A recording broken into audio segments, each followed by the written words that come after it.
go. You decide if you're ever gonna let me know.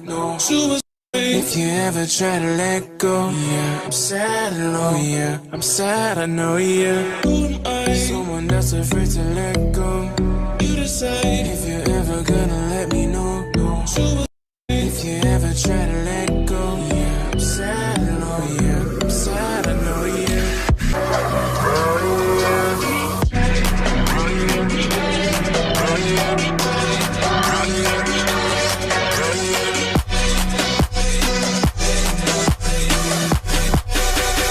I'm sad, I know, yeah.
Hello, hello, hello. How is everybody doing? Welcome. Might as well say welcome back because y'all know we pretty much here 7 days a week. But on Mondays, we talk about The Last of Us. We are on season 2, episode 4. I'm so ready to talk about this episode because sometimes you watch stuff and you're like, is it me? Am I the drama? Am I tripping?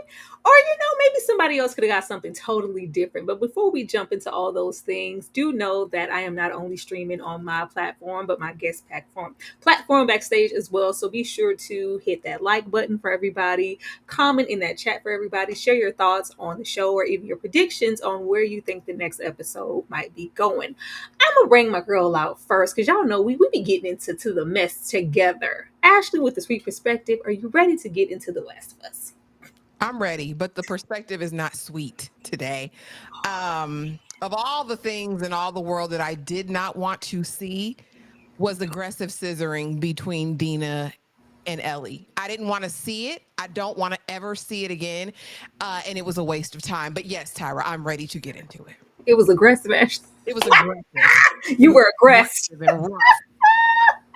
What did Jonathan say? I aggressed you. They aggressed us with this episode. Bringing her out next because she's been here kicking it with us, and we can't wait to hear her opinion as well. Quana with her real review. Are you ready to get into The Last of Us? I'm ready to get in, but is there much to get into is the question. I don't know. I do what I can, Quana. I'm gonna try to bring some sweetness in life because since Ashley don't have none, I'm gonna try to find some. Please, I ain't got none. But maybe this gentleman in the back has some. He hadn't been here in a few minutes, and we missed him. And we're so happy that he's back. And hopefully he's back, more on a cute basis. And we get to see him a whole lot more.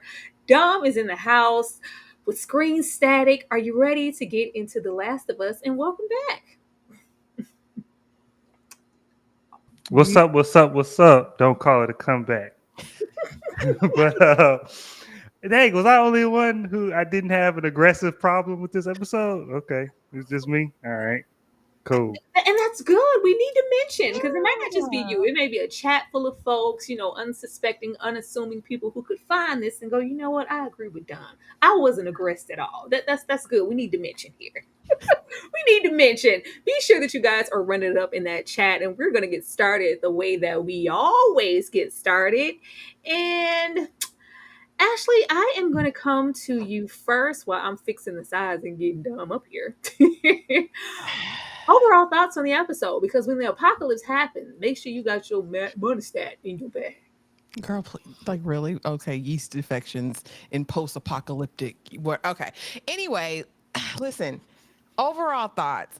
It left everything to be desired for me, Tyra. We watched this together. If you're in the Discord or part of the collective, shameless plug, go be a part of the collective Discord because we have fun. We watched this live together as a choir, right? Singing together as a choir. We did that. And my issue is this is such a departure from season one. I was a fan of the way they knitted a yarn in season one. I like a good standalone episode, introduce us to these people. You know, I liked that. And so for this episode, I was really hoping that Jeffrey Wright's character, Isaac, would have had his own. Give us him, give us the Seraphites, all that. That's cool. Let's stay there. What I didn't ever, like I told y'all, I never needed an Ellie and Dina situation. I never needed that. And I just feel like it didn't progress the story for me. Like, I think what they were trying to do is show us, you know, that, you know, this is going to be someone to live for, someone to die for, all of that. But it doesn't translate that. Y'all shoved Dina down our damn throats. And now Ellie's a daddy. No, I don't like it. I don't like it. It felt so forced. It felt so forced. And even if I'm going comparison, a bar for bar, if I compare this to Ellie's relationship with Storm Reed, I don't remember her character's name. Beautiful storytelling. In an episode, we got the depth, the width, the breadth of their relationship, and it didn't seem forced. This was the stark opposite of that, and I hated everything about it. Give me more Isaac. Give me more of the cult. Give me more of Wolf. Even give me more damn Abby at this point, Tyra. I'll take anything. Don't leave me alone with Ellie and Dina. Don't leave me alone with them anymore. I don't. We need a third. I need someone else in those scenes. Just say third. And I love Bella Ramsey down. This is not a knock to her as an actress. I loved her in Game of Thrones. I'm telling y'all. I think she's formidable. I think she's capable. I didn't like this. Well, I haven't been over there in them Game of Thrones streets, and this is all I know her for, and I don't like it. Okay, don't like it. Don't like it one bit. I miss Pedro down. Miss Pedro real bad. You know what? I know you gamers or whatever happened in that game, they're following protocol, but we should have kept that man. We should have kept that man. Whose bright idea was it to leave us with Ellie and Dora the Explorer? Nobody. Whoever made that suggestion so quickly should have been fired. This show has been renewed for a third season. If they wanted to, push Pedro off over there, maybe I think it was too soon.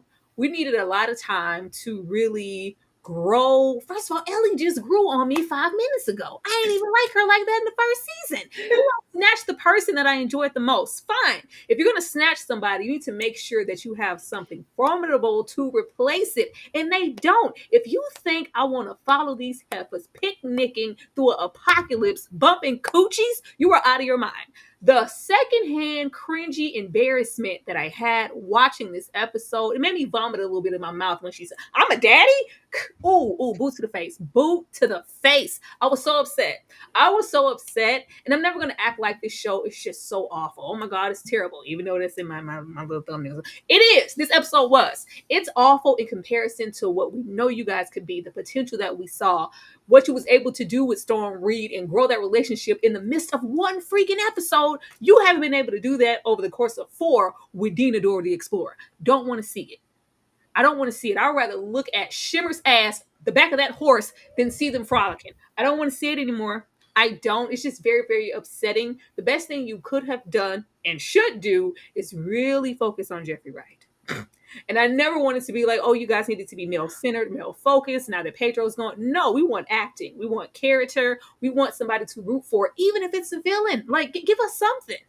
Give us something. Even when Abby was getting on my damn nerves, at least it was something. This farce of a love story that they're shoving down my face, I don't want it. I was really embarrassed to watch this episode. Not for myself, for them. Quana? I just don't understand. Who among the showrunners? Who among the writers? So we have the Pedro Pascal, and we're going to take him and not figure out a way to make him stick around for a little bit longer. We're going to get rid of him. Mhm. And then this is what we get left with. And it's last week it was, I don't know if I like girls. Now it's I'm the daddy. I'm so confused. I'm so confused. And I'm a little mad. And you know what it's given? It's given when The Walking Dead was like basically like we can't have more than one black person. They was like we can't have more than one Latino at a time. So since we got the girl who played Dora, we got to get rid of Pedro. Like I'm not understanding like the trade-off. And if the trade-off was Jeffrey, then the whole episode could have just been Jeffrey. We could have had it bookend with 2 seconds of Ellie and 2 seconds of Ellie at the end, and we ain't need none of that in the middle.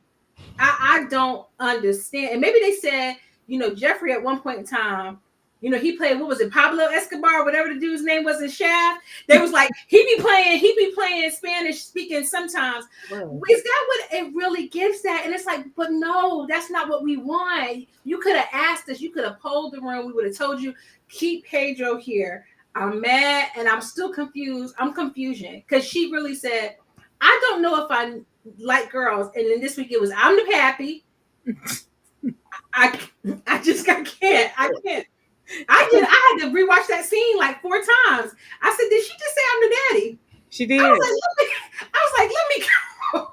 I almost stopped right there. They could have gave us to this corner. They could have gave us, you know, what are you in here for, man? You in here for income tax evasion? I would have went over there with Shaft. I would have went over there. Thank you so much, Latino Slant. Paulie's in the house with the $2 who said, no Pedro, no mas, no peace. Okay, where is Pedro?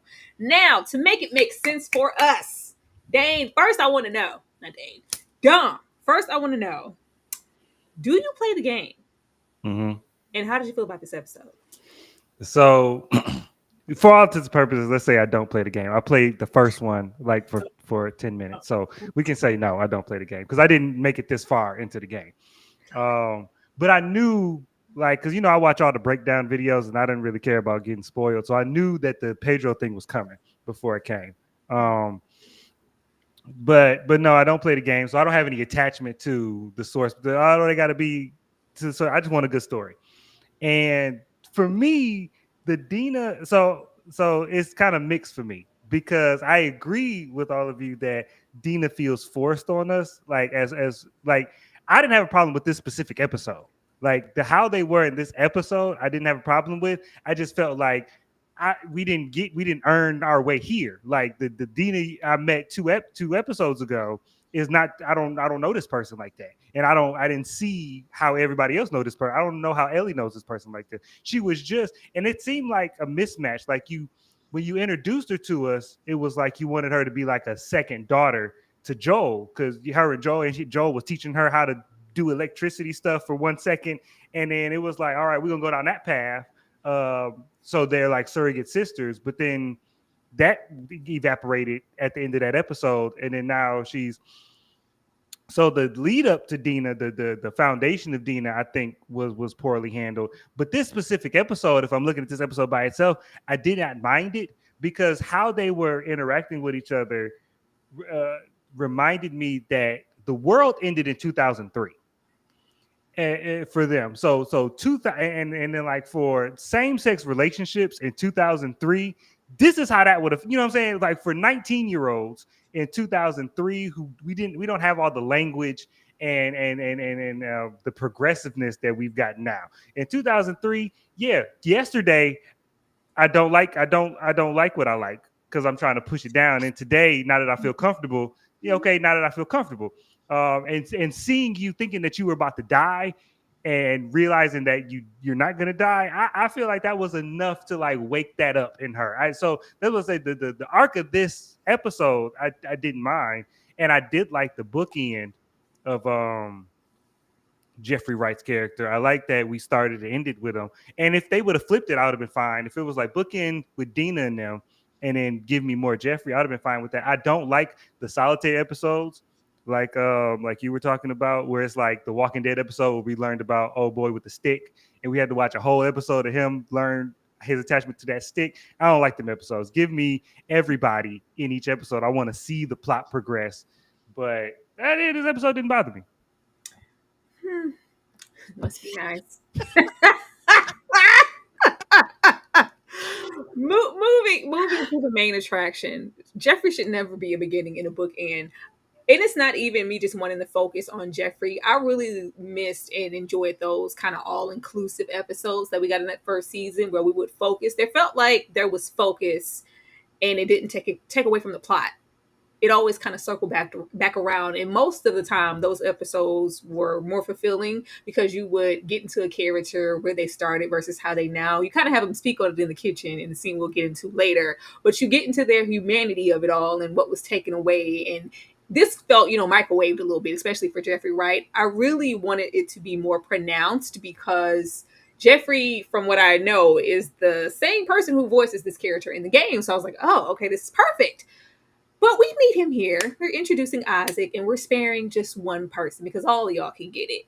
We meet him working for Phaedra, and out of nowhere, we're blowing all of these people away because he is fed up, clearly, and wants to get more into the civilian side. We have this conversation in the SWAT truck about voting rights and why do we call them this? And it's like it's a derogatory term because we took something away, and you guys aren't seeing the bigger picture. I don't want to be here anymore. I'm choosing sides. And we go over here and we're joining the wolves and sparing this one Phaedra soldier. We don't get a whole lot here. We get enough to know the power and position that he has and how, forced and abrupt that he could be. And he's not afraid to pull the trigger. And he means business. But when it comes to Jeffrey Wright, the Jeffrey Wright who's going to act down, I could stand to have a whole lot more than just, 3 minutes in the beginning of an episode. Dom, I'm going to come back to you. How did you feel finally meeting Isaac in the way that this scene was handled with his introduction? Oh, I liked it. This was, to me, this was a great way to start the episode because it immediately subverted my expectations. I'm like, all right, I know we started in the past, but I'm like, all right, this Phaedra agent who is different than everybody else. Because he's Jeffrey Wright, but two, just the way Jeffrey Wright speaks and how he was speaking to the other soldiers was like, oh, this is somebody different. And then the turn at the end of the scene, I was like, oh, I immediately want to know more. And to me, that's how you build good suspense and good anticipation. Because right at the point where I wanted to know more, now we cut to, the scissoring. And so so I liked the scene, and I liked because now I immediately want to go back to this. Like whenever we go back to Jeffrey Wright, I'm locked in because I want to know more. So it was this was a perfect way to start the episode for me. I will say before I came to you, Quana, I was disappointed that we didn't give him more of the episode because with us only having 3 left, there's only so much time that we have to spare. So I'm convinced if we probably didn't give it to him now, we're probably not going to get it at all. They just want to, here's Jeffrey Wright and here's Isaac. Quana, how did you feel about Jeffrey here? I liked the opening sequence, but it's really just, I don't even want to say it's a nitpick, but it's just this frustration that I'm having around the creation of the show as a whole and the writing of the show, like the arcs, because we got introduced to his character and then the situation with, him throwing the grenade into the back of the truck and everything like that happens. But I think they're forgetting that not only have we had at least a year between seasons, but we really haven't had as much engagement with military or soldiers or anyone of that kind since last season. A little bit with the Fireflies or Firelights, whatever they're called, that they were fighting in the last episode of season 1. It's been a little while, and so I kind of felt like I think they are trusting a little too heavily that people have gone back and rewatched season 1 in preparation for this. And so I just felt like there was a little bit of disconnect with like how they were brought into all of that conversation. That said, this is classic. Yeah, I feel like this was classic Jeffrey Wright in terms of like the stoicism that he sometimes brings to his roles. I loved seeing him on screen. I loved like the gravitas that he had, because Ellie and Dina are so not giving us that. They're not giving us that they really feel the weight of everything that's going on. And so it was good to have someone on screen who felt like they understood that we're dealing with some life and death situations here. So I really liked that part of it. So I really would have liked there to have been more to that, because then the next time we see him, he's torturing people and whatnot. So I would have liked to have gotten a little bit more with regards to who he is as a person if we're going to spend time with him. I completely forgot that we only had 3 episodes left. So that made me sad right now. Ty, you just broke my heart. Because I was like, dang, we're really not going to have no time to spend with this man. He's a character that I would like to get a little bit. They could have spent more time setting him up than giving us what's Kevin McAllister's mama's name? I forgot just that. Gail. Yes, her. Unless they're gonna do something significant with her towards the end of this season, we could have got less of her, and they could have sprinkled in, introduced his character a little bit earlier, or at least y'all. If the Walking Dead fans will remember how before we got the return of Morgan, we would see Morgan dressed up, covered up, walking through the woods before he came back. It was like teasing this introduction.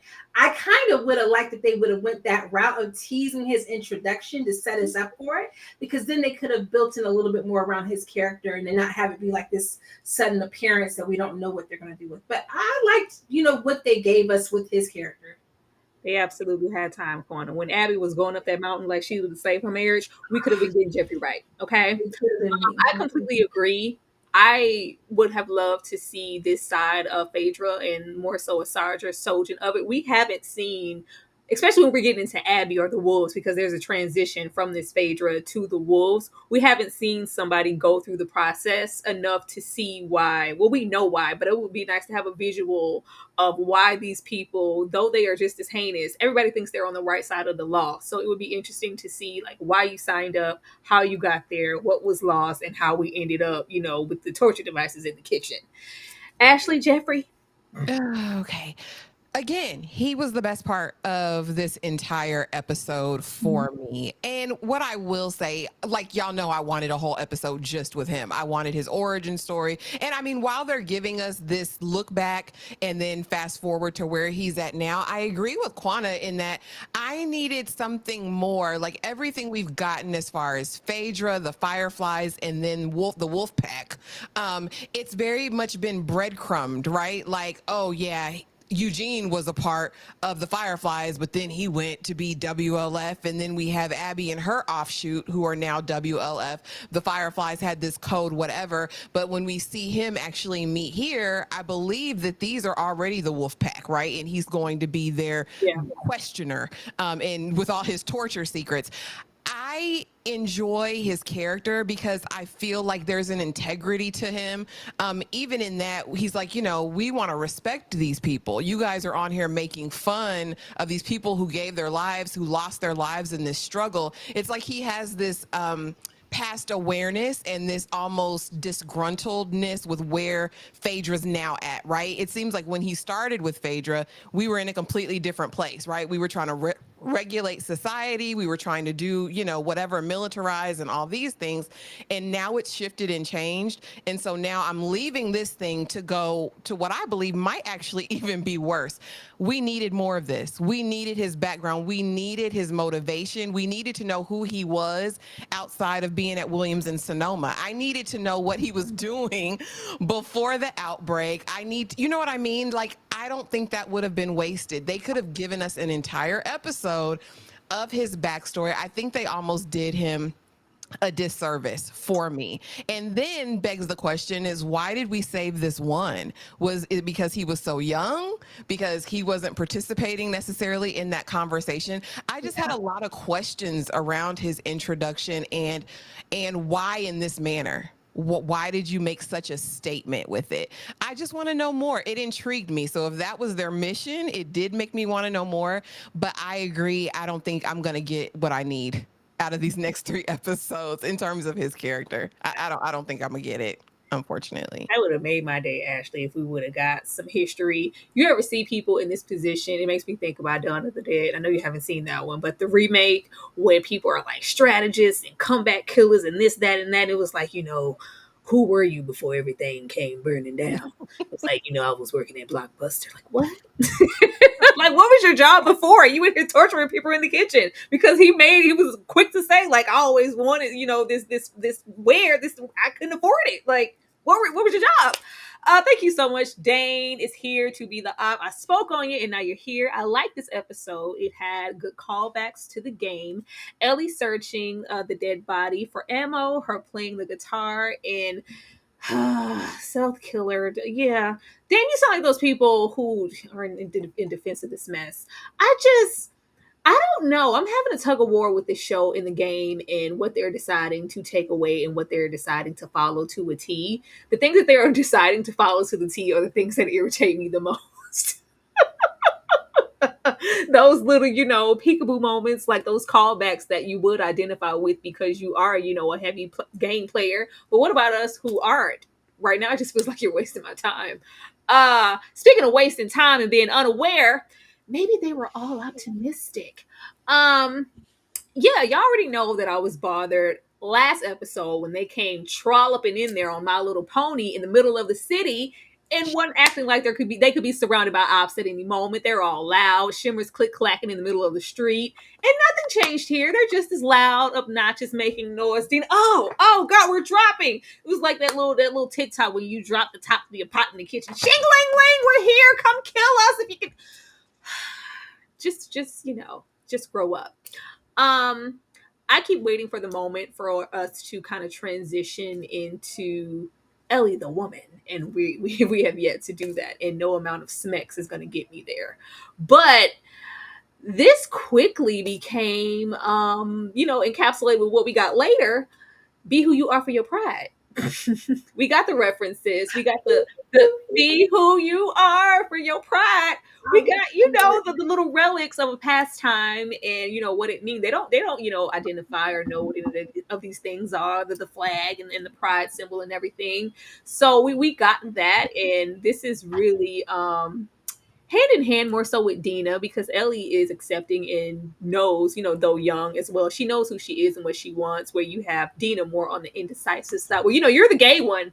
I just want you to rape my kiss, where you're gay, and of course the conversation that we get with her later as far as, her mother and, this has been poured on me as far as what I had to be for sexuality. But now that we're out here and I do know there's more than Jackson, there is you, there are options. If I want to be gay, it's okay. They were even gay back then, but we don't know that because they were just optimistic.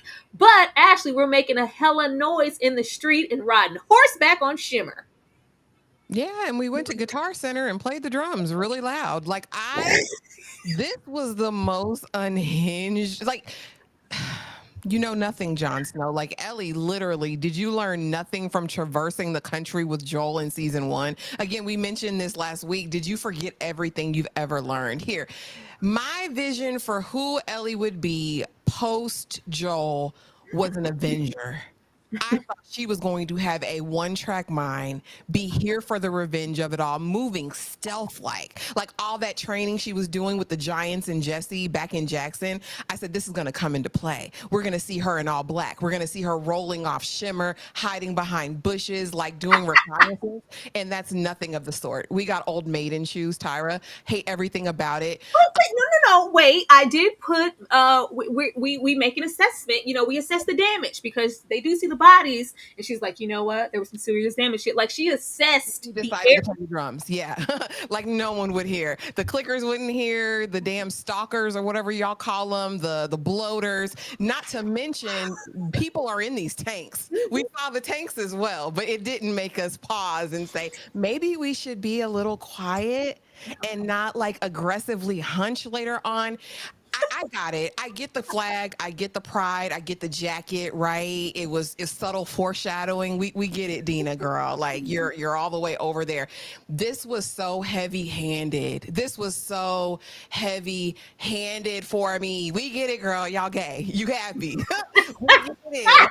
All right. Bump pocketbooks all you want. Like it didn't do anything for me, and it's actually ruining the image that I have for Ellie and what I wanted to see from her after the loss of Joel. I'm very disappointed at these scenes, y'all. I really am. And You didn't like it? You see Dina. Dina said, "You see the jacket? You see what I did there? You see my pride? Yeah. You see the colors? Yeah.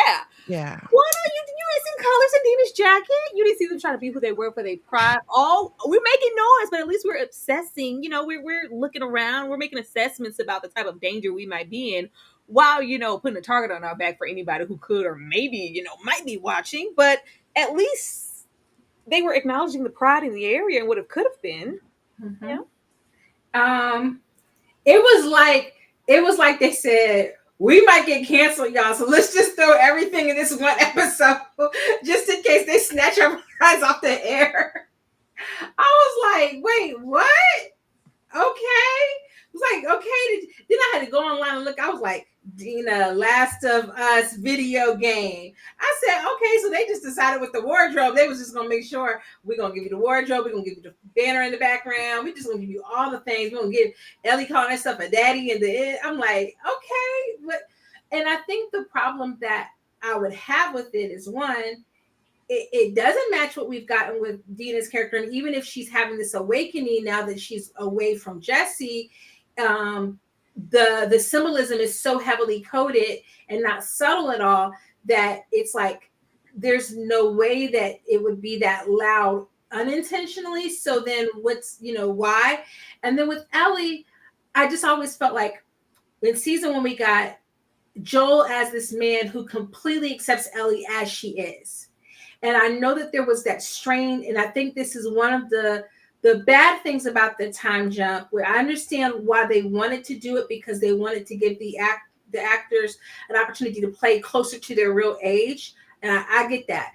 But with having that 5-year time jump, we don't really get the disconnect. And what if at all of that she would have lost? Because Joel completely accepted Ellie as they are. Like Ellie could go and say, hey, I'm non-binary, or I don't feel like a girl. Joel would have been like, I don't care what you is. You my kid. That's all I care about.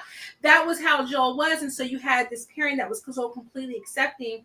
So then it seems like some of the conversation is just so, it forced in a way that wouldn't be for someone who has now been nurtured under that acceptance.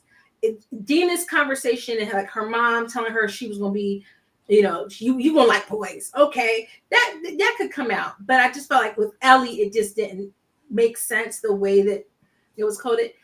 I liked the little guitar playing sequence. I thought that was the one little, I know we're probably gonna talk about that later. I thought that was a cute little nod to Joel or whatever. But just it was very happy. It was very happy for an episode that still should be very solemn. We're not there yet. And you know what? I'm gonna liken it to this. If this was their Sinner's juke joint scene, right? This was their Sinner's juke joint scene. Not trying to spoil that for people who haven't seen it. Go watch the movie. But it then the splicing of the episode shouldn't have happened the way that it did. That maybe the way that they played out Dina and Ellie's arc should have happened a little bit differently than what happened with it. If that we're going to give this like revelation or this reveling in freedom and be happy and optimistic and gay and all the things, it wasn't cohesive enough for it to give us that. It wasn't Quan. We haven't had enough time. I feel like the show is on a time crunch because we only have 7 episodes. So they're like, we gotta fit and squeeze everything. Gay, everything. Dina, jacket. Blah, blah, blah. Like, it's just too much. And I was just ready for at least Ellie to be dressed in all black like the Omen. Have your friend saying this for my homie. We are not on that type of time, and we are frolicking and having a wonderful time. Horseback. Dom, were you here for the optimistic bunch here? Yeah, so the short answer is yes. And I'm gonna say that I think Ashley, I think Quana, I think that sometimes we hyper focus on one part of the show and don't look at the whole show, because I think when Joel died, I think and Ellie screamed out that I'm gonna kill you, I'm gonna kill all of you. We expected that Ellie was about to be Abby. She was about to be Abby, and nothing else exists outside of getting vengeance for Joel. And that's what I thought too at the end of the episode. But then I remembered after that, when I watched other episodes, that's not Ellie. First of all, Ellie got the most severe version of ADHD I've ever seen in my life. But this whole season, I mean, last season too, but this season reinforces her the fact that she's impatient, the fact that she don't listen, she don't follow rules, she don't make the smart decisions, she's very impulsive. Like when she was on top of the hill sniping clickers with her uncle, like and every time she go on patrol, she don't never follow the rules, she don't never do the smart thing, she just charges in and does whatever Ellie want to do because she want to have fun. And I'm like, and I think that's what, to me, this episode showed, is because we don't have an adult in the room, we don't have an adult on staff with these kids. They are kids. 19 be, whatever, they are kids. And this is how kids act. This is how kids act when they don't have adult supervision. And this is how Ellie and Dina act every time somebody not watching them. Shoot, this is what they do sometimes when they are watching them. And so to me, it was consistent with the characters. It's not necessarily, I mean, what we were expecting and maybe not what we wanted, but I do think that it's consistent with the characters. I don't think that Ellie's acting any different than she's acted in the past season and a half. And I liked it. I like the contrast, because now it shows the importance of Joel. Like, to me, Joel is missed in the show because I see how Ellie is without Joel, and she's still Ellie. And if she wasn't immune, Ellie been dead 15 times over. And I think that if you had Joel die and then now she becomes Arya after training for a season to become Batman, and now she's not Arya Stark, and she didn't. And I think that's what shows Joel's absence, is the fact that she's still out here doing dumb Ellie stuff. And I was enjoying it. That makes complete sense. I completely understand. It's the 5-year jump for me. We didn't meet even this Ellie. We met this disgruntled, mad as hell, sleeping in the garage. I need my distance. I'm isolated. I'm training for the I was gonna say something. I'm training for the Olympics. I'm tackling down man, and we will, reference what, that was used for. I'm sparring with Jesse, and hit me harder. Don't go soft. Like, I'm not saying I'm expecting her to be a universal soldier. I would never expect that from Ellie. Not at all. I'm expecting, at least, because I think they are regressing Ellie so that she can match up with Dina. With everything that she had, but even the Ellie who accepted whatever her fate was once, Joe did what he needs to do, got her to the location in the hospital. We didn't come this far for nothing. Whatever it is, I'm gonna go through with it. She progressed more there. Like, this is Ellie who, survived the cannibal predatory, pastor, whatever, like the religious fanatic. Like, this is that Ellie. Ellie is out here moving like she learned nothing. That's my concern. We can still be childlike, and I really love those moments, like we said with Storm Reed, where we are in the midst of this terrible situation, but we can still find joy, still find growth, and be girls, because we are 19, we are 20. You're not, a super adult then, but it's just so unserious. And I need a level of something if I'm going to have to progress with you moving forward to a next season. That's all I'm saying. Let me get this super chat.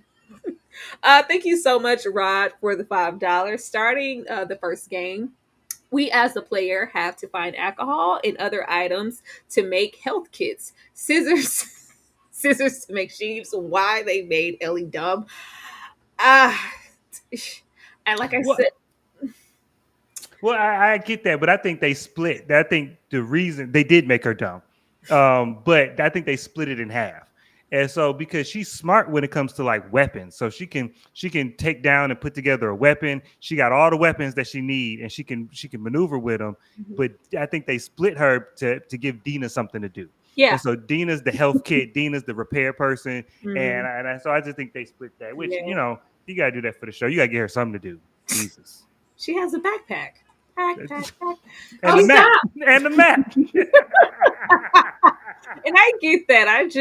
I'm like, man, I thought we were gonna. I thought at this point Ellie would be like, Dina, I need you to, like, this is serious. When she's like, so, like, rate my kiss, like, so how was it? How's the slumber party? We're gonna go shopping. Like, it was Mean Girls last episode. I was like, what? we already, abruptly skipped the emotion or whatever toll she may have been through with losing Joel, and we went 3 months ahead. I'm just not seeing the growth, and them coffee grounds ain't do it for me neither. But yeah, as much as I love Aha, Take On Me is the joint. I was here for the guitar. I got the reference. I'm not, a gamer. I don't know anything about that, but I did see, like, in the midst of the turmoil and all this music, all this destruction, all these guitars, and oh my God, there's one. It's just unscathed, and it's been sitting here in this case, and it's in prime condition for me to play. It's damn near serenade Dina here, and she's brought to tears. I get it. This was really supposed to be a vulnerable moment. We are supposed to throw away whatever Dina said last episode and how she felt. At this moment, I'm seeing you for who you are. I'm seeing a little bit of Joel. I'm seeing potential. You know what? I'm so moved. They could have kept this. And not the song, okay? You can have your song, you can have your moment. I really wanted a flashback from Joel real bad. I was like, are we going to get a flashback or a reference to, he clearly taught you how to play the guitar, but, those are things we skipped. We just have them, verbally say it. But I would love for Ellie to have her guitar solo moment, Guitar Hero, go off. But it didn't have to last as long as it did because we only have so much time. Dom, were you here for the serenading of it all?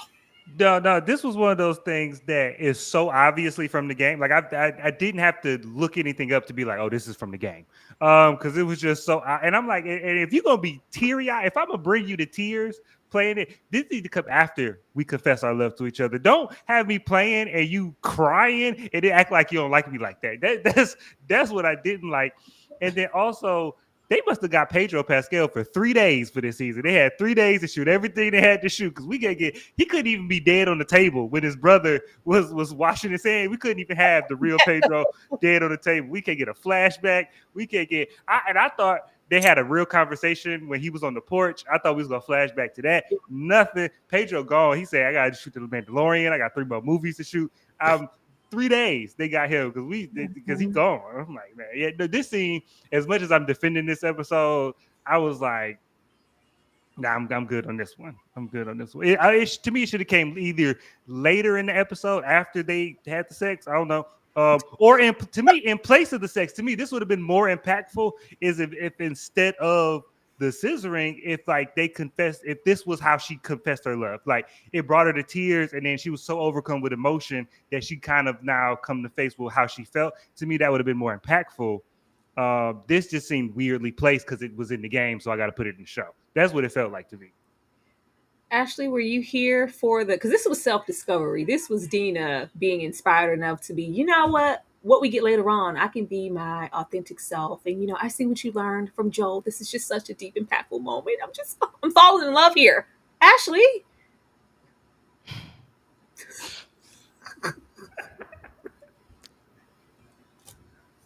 Dina. Not the deep pause, Ashley. Negro sigh. Dina is for the streets, has been for the streets. This is a fad. She is not a part of the community. She is not an LMNOP. She's not over there. I don't know why we're pretending. I don't know why the hype. I don't know why. The only thing I got, and I only got it, damn, after watching the showrunners give their little after show thing. We're supposed to be loving and, resting in this because Joel did teach her how to play the guitar. But every time I think of the damn guitar case, I think of the moth and I think of death. So no, this did nothing for me. She learned to play the guitar, yippee, again, another 5 minutes or however long it was that I didn't need. And Dom, to your point, case and point, you got to sing to get the draws. You got to play the guitar to get the panties. Like this was a player move. This is the only player move that Ellie's ever given at this point. Honestly, I don't give a damn though. Dina, you knew whether you liked that hot box before. You knew it. You know or you don't know. Like, I really wish we would stop playing around with it. It's either you do or you don't. I still feel like this is a toy. This is in the moment. Maybe, we're heightened because of everything that's just happened, but I could give two damns. I do love the song. Ellie, you play the guitar. Yippee. I no, Tyra, no. Quana, hot dog. I can't. Oh God. I like this song. I remembered that Bella Ramsey did covers on YouTube. So I was like, okay, look at them. They trying to have their little Ed Sheeran Game of Thrones moment right here. This is cute. I didn't know for sure that she did this in the game or not. Mm-hmm. And I just said to Dane, I said on somebody's channel, I was like, it's like they forgot how to make television. Why was that not a show not tell? That's the first lesson. I promise you, yo, you sign up for the writing class and it's the first thing that they tell you. Every professor it is in the manual when you take the classes. The very first thing, I promise you, they get paid by how much they remember to say this line. They say show not tell. So why was that not a flashback to Dina watching Joel play and then making because we still all we have a Dina and Joel is that first episode. We don't really know. So this moment of her singing and us knowing that her and Joel bonded over music, I was like, it would have been better served if she was playing it with her uncle. But he not here, so we need to be reminded that Dina had some kind of connection to Joel too. So cute little flashback of her, of him playing it, and then it like blending together, like fading into her, and her being reminded of that, and then that would have been a cute. You wouldn't have had to do too much, but like Dom, I think Dom is right. They could not afford Pedro this season. So we did, and then they must have been writing the episodes after the episode. Because ain't no way you had this planned out from jump. Because you could have had been like, okay, we need Pedro for this scene, so we can use him a little bit on every episode. But they probably got to pay him for every episode that even his likeness is in, so they can't do that. So now we just got this. So I thought the song was cute, but it just wasn't. It wasn't all the things around it. It just wasn't given. And we got to pay Jeffrey Wright salary this season too. So it's like we ain't got enough. We ain't got enough. It's not enough. It's not enough. It's not. They can't pay because they got to pay Jeffrey and Pedro. They can't afford, and all of them is getting ready to be collecting Marvel money. So we definitely can't afford them now. Today's price is not. So I thought it would have been cute, but it just wasn't. It didn't give what needed to be gave. I'm extremely terrified. I just knew that wasn't. I thought we were going to fade into sepia tones and we were going to have Pedro go, hey, like we're going to have, some flashbacks and some conversations and some sweet moments. No, they said, no, we just have Dina. He taught you well. So, girl, shut up. Absolutely no damn situational awareness. Now, as I said, we were frolicking. Frolicking. We go from frolicking to killing a full-size grown man. Now look, I already had my bouts earlier, that first episode where she was taking down Big Daddy in the barn. So you know what? Have your moment. The one thing I don't like is for a situation to be girl bossed. I don't know what's happening in the game over there with Ellie or how she's moving, how she's looking, because y'all swear Abby buff as hell over there. But that's not what this is. It already looked weak the way that we even wound up here. We're just wandering around. There are red flags everywhere that says go back. You don't go past go. You don't collect $200. Go back. I want them to just go back to Jackson so bad, but I know that's not happening. But the best thing we got out of this scene is when we get into the scars and what they're willing to do to their enemies and that they're just as brutal. That was great. We see them, strung up.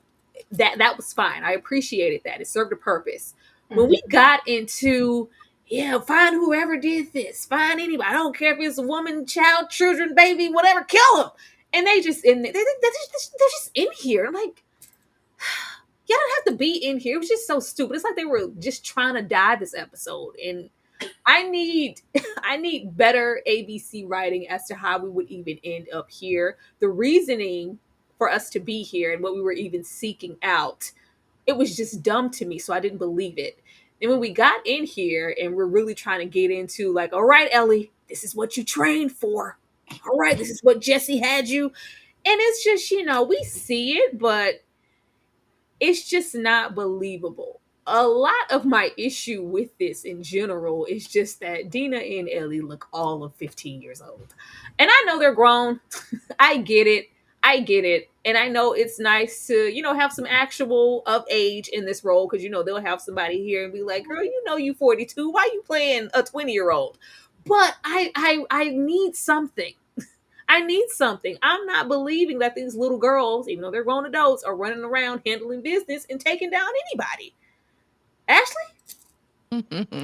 Okay, so I didn't mind part of this scene, and I'll explain why. As far as y'all know, we watched it again in the Discord together, and I said, "What is she now, Lara Croft? Like, what are we doing, Ellie? Like, you're just taking boys down. Let me get you. Let me slice your throat, and you go jump out the way." Like, Ellie, I too don't believe. But what I feel like we did gain from this scene is the brutality of the Seraphites, like you said, because before when we initially meet them, they look like a peaceful cult. Like they look like they were completely slaughtered and they were defenseless. So now finding that there is either an offshoot of them that are warriors and fight, this gave me what I needed to know to see who we're working with. And really, at the end of the day, the wolf pack and them are really the same. There's no limits. There's no boundaries. They're brutal. They're both brutal. So there's not really one that we should be siding with over the other. These are both cult groups in essence,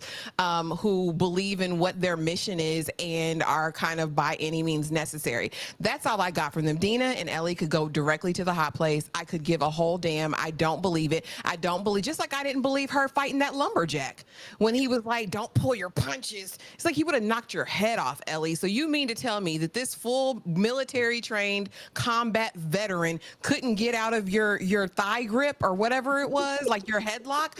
I don't believe you, sis. I don't, girl. I don't, because you just, again, went from frolicking on Shimmer to now you're assassin. All right. You're top cop. I just didn't believe it. But like I said, we did get something out of this scene here in this place. Dom, what about you? How are we supposed to coast, or how are you planning to coast through the rest of these episodes or even the remaining season when we have the likes of at least Dina looking like the strongest liability I ever seen? We're not stopping because we're queasy and we got to vomit. We're just stopping for the hell of it to look back at nothing. Man. Dom? And let me tell you, and I'll tell you, I did believe Ellie. I believed Ellie killing the soldier and stuff. And I think but for only two reasons. One, because they keep giving us a training sequence. They gave us 15 training sequences to show that she could take down a full-grown man. And two, juxtaposed against Dina, you got to, because if Dina look over her shoulder one more time, I'm a killer. I'm like, if you keep stopping, and I guess so in contrast, because Dina is asking to die, I think that it makes Ellie look more believable just because they're standing next to each other, at least for me. But also, they make such poor decisions, because when you get into, first of all, I don't know how we made the decision to go in this building, because it's like this don't look like we should be in here. And then, but okay, we go in because we're stupid. All right, cool. We go in, and then there's a body on the floor with 15 arrows in it, and we see it's a WLF person. So even if this used to be their base, if they got a dead person here that they didn't bury, you know what I'm saying? Like, oh, they're not here anymore. That's what I would think. I would just be like, oh, something went down here and they not here anymore. We got to go find where they at or something. I'm not investigating further, because if it's not enough of them to bury their own people, I don't know if we need to run into whatever did this to them. And so that's just my thing. But to me, they made really poor decisions. But and only so much of it can be chalked up to them being young. Because I could believe Dina, but Ellie, you've been with Joel for a whole season, clearing houses, going up against what was the city they was in with the black boy who was really sad. That whole arc should have been enough for Ellie to be like, we need to reevaluate. And so I did. This part was what bothered me. This whole part of the episode is what bothered me.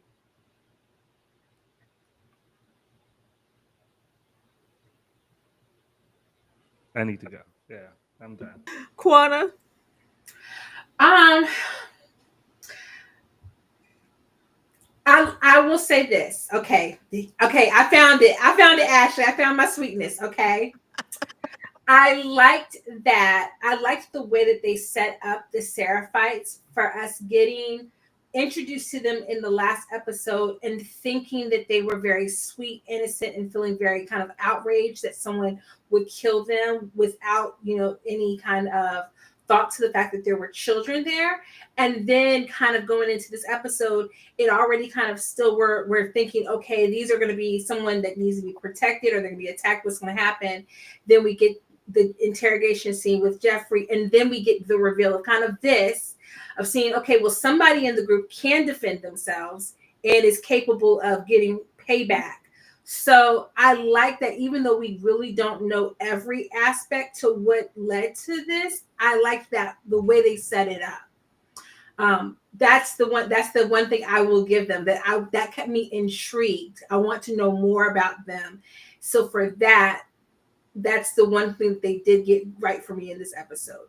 In terms of Ellie and Dina, yeah, it's just stupidity upon stupidity. We're just gonna walk in with this body that's got like 3 and 4 bows inside of it, just laying on the ground, and we're just gonna keep walking in. We're not gonna look around, listen out for nothing. We're not gonna, we're just gonna go straight in. And then here you got Dina again throwing up yet again. So I was like, okay, how many more times are we gonna have her stop? And it does put me on edge for Ellie, because here it is, she's thinking she's getting support. This woman is not no support for you. She can't help you do nothing. So now you got an extra liability, and you can barely get through your own self, let alone now you got this extra liability. It is making me wonder, like, are they just setting this up to be like, she wasn't broken enough with Joel, so we need to give her somebody else that can fully break her down? Is that what's coming? So at this point now, I'm just like, please drop her off somewhere to where she can go get a Happy Meal and go on about her business, because you're not going to be able to keep her with you. That's quite plain. My thing is, Dina was a liability before the pregnancy. She was. Out of all the people that you could have taken with you to, have your back, Dina was the last person. Somebody who's never really left Jackson, who's been in that protective bubble, and now this is like a culture shock, and she's also pregnant, and I'm also like, it's just not well. And I know a lot of the times we are looking for the clickers, we are looking for the bloaters, we're looking for, especially the little step ones, these the stalkers, that introduction, we're looking for these things. I'm not looking, as much as I love this, I'm not looking for the clickers to save you from yourselves. I thought that was really, like, I was waiting, like, Lord, please get the clickers, because if they're found, they're dead. Get the clickers for a distraction. I don't want them here in that capacity. I don't want to keep bringing up the past season, but they were used, right over there. This here, I was here for it. The lighting was great. I loved it. They got a lot of anxiety in this scene, and you know that nothing's going to happen. But if we're going to get the clickers and really show once again their growth and their involvement, like, maybe we're not slow anymore. We're running fast as hell, and if you don't get away, you're a goner. I appreciate the intensity of the scene, but I don't want the introductions of the clickers based on you needing a cop out to survive. Ashley, did this do anything for you? We know why they did this. We know why they did this. We know. Again, everything is just so, oh my God. She had to find out Ellie was immune, right? So it was a means to an end. Let's be serious though. Dina's not long for this life. She can't be. There's no way. When the first stalker approaches, she's out of there. She's doners. Unless we build a team of some rogue somebodies that just join them and help the group, Dina's a goner. And it's this, I don't know, because she's supposed to be formidable herself, is what they would have had us believe, right? She would go on the patrols. She was down with Ellie playing around with the damn clickers in the basement. So we would think that she had a little bit more prowess. I just feel like she's going to be a liability and another means to break Ellie's character down, right? We need to get Ellie to this broken place so she can really perform. I say let's hasten that day. Let's get Dina all the way out of here, because what really perturbed me, and you're right, lighting was great, you know, the horde, the massive horde, fine. But what I'm really needing them to I don't know, y'all, I just Dina bothers me so much every time I see her on the screen, because I who asked you to be here? Why is she here? I just it's just beyond me. And then the fact that you find out about Ellie's immunity and you don't have any other questions. Oh wow, that's great. Let's hunch. It just, she's not a real, you're not real, man. She's not real. Like, Dina, there's something off or different, because wouldn't that literally be a conversation we need to have right then? How does this work? How long have you known? Like, what's going on? Like, oh, Next episode. I'm sorry, y'all. I'm so aggravated by Dina. I really am. Okay. Like I said, don't leave me alone with the two of them ever again. Hurry and bring someone else. You gotta let them cook. You gotta let them cook. Don, were you here for the clickers popping out? Well, yeah, I was. This whole scene was great to me. This was amazing to me. And I'm gonna put my little nerd hat on, because I'm gonna say, well, actually, they were used in this exact same way in season 1, because in season 1, when they were running from the lady in the city with the black boy, That was fantastic, though, Don. Yeah, what are we talking about? That was the greatest single scene of the season. But but I'm saying effectively they were used the same way, where we're running from other people and they're going to come. We're in this tower with this old man. They're about to come kill us, and then just so happen the ground falls from underneath, and a horde of clickers come from to save us. Is a horrible save, but they save us from the people, and now we got to run from them. It's the same scene. It's executed relatively the same way. It's just we don't like the scene.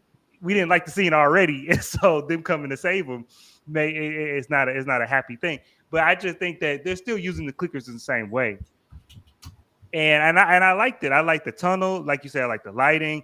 I like the screams of the soldiers dying. That all of this was very horrifying. And them getting away, I believe them getting away just by the, you know what I'm saying, the tools and stuff that they use to get away. I didn't feel like that the clickers were like slow. You know how sometimes zombie movies, it's like, oh, they just must have slowed down right before they got you, and that's how you got away. Like, I didn't feel like that when they were running. Like, and so this, to me, this scene was great. Dina, I don't want Dina the only reason I don't want Dina to die is because you just killed Joel. And to me, that cheapens Joel's significance if you got to have somebody else die to break Ellie. If Joel wasn't enough to break Ellie, then it need not be anybody else. I do think Dina going to lose this baby. I think she could get kicked in the stomach or something. She going to get captured. This baby ain't making it. We not seeing this baby. This baby will never see the light of day. That's what I'm for sure about, is we won't see this baby. And maybe that's what Ellie will have to deal with, of like dealing with Dina as being broken. Maybe that is the thing. Say go to hell, and it wasn't towards you, though. Just go to hell. I don't want to see it now. I can't. I know that's not happening. That's wishful thinking on Ashley's part. Dina's not going anywhere. I'm convinced. I ain't seen her play no game, but I know she's not going anywhere. Yeah, whatever. I just know that whatever, because when they were talking, whatever like ideal thing that they were talking about, where like the three of us are going to have a baby, that's not going to happen. Like, because that's what you want to happen. So that's not going to happen. But Dina, I think, they're going to go to zombie Planned Parenthood, but Dina going to make it through. Quana, I can't stand y'all. Y'all making my side hurt. Because Dina's not Maggie. Listen, Walking Dead is my show. Dina is not Maggie. She's not built for this. So there's no way. I'm kind of with Dom. Like, there's no way that baby is making it, because she's not Maggie. That said, this little scene was cute. This was cool. I like the reminder of the clickers, because y'all, lest we forget, they still showed us them daggone that growth in them pipes that we ain't dealt with yet. We ain't dealt with that growth in them pipes. So I was glad to be reminded that this is a zombie apocalypse show. So I was cool with the clickers. But that, and of course, like we said, we knew it was coming. I really wish that they hadn't shown us the scene with Dina and the gun in the little look ahead, because we kind of knew that there was going to be something coming. Oh yeah, I ain't even watched that. See, I made the mistake of letting it play. I was like, oh, I'm gonna be like Ashley this week. I'm gonna watch the little couple of minutes after the episode. So I let it play on out and watched the little thing and saw the little gun. Was like, oh, I guess she about to find out that Ellie got immunity. So now we got to have the little zombies come back and try to bite her so that we can have this scene play out. But that said, I like the sequence of it. I will say the middle of this was a lot of good action that I just wish would have been service to the plot and to the arc of the characters a little bit better, because I feel like they're showing their strength with writing those sequences, but we're not getting the growth in the characters at all. At all. We're not getting that went out the window when Pedro left. Man, Dina ain't even Lori. This is no Walking Dead affair. This is not. They was in the trenches in the Walking Dead. Where she about to be hated like Lori was though? She might get that Lori hate. She just might. What we're not gonna do though is have 65 people in here and not enough likes. That's what we're not gonna do. I'm gonna give y'all a minute to hit that like button, show us some love, run up those comments, and we are gonna come right back. Take this moment to do so. This ain't what you project. This ain't what you want. This ain't what you want. 60 minutes. I just wanna rock. I just wanna.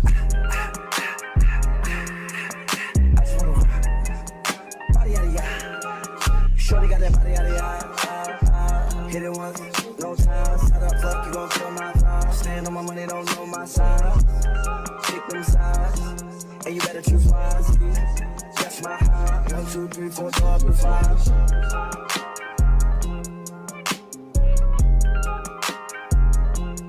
That's my high. This ain't what you project. This ain't what you want. This ain't what you want. 60 minutes. It makes me so mad every time I run that and I see Jesse. It's just such a missed opportunity. I don't care what they did in that game. Jesse should have been here. Jesse should have been here. We need him. But getting into this and the brutality of it all, speaking of people being brutal, the conditioning, the nudity, I was like, oh, penis. Oh my God, the torture. They wanted to let us know, just like in the beginning, that baby Jeffrey means business. I'm not here to play around. If you don't tell me what I want to hear, I'm prepared to torture, kill, whatever. I really like this dynamic. I'm really interested in this part of the show. I'm really interested in the scars and the wolves of it all. It's wartime. You could tell that this was some type of existence before, and now it's just me versus you.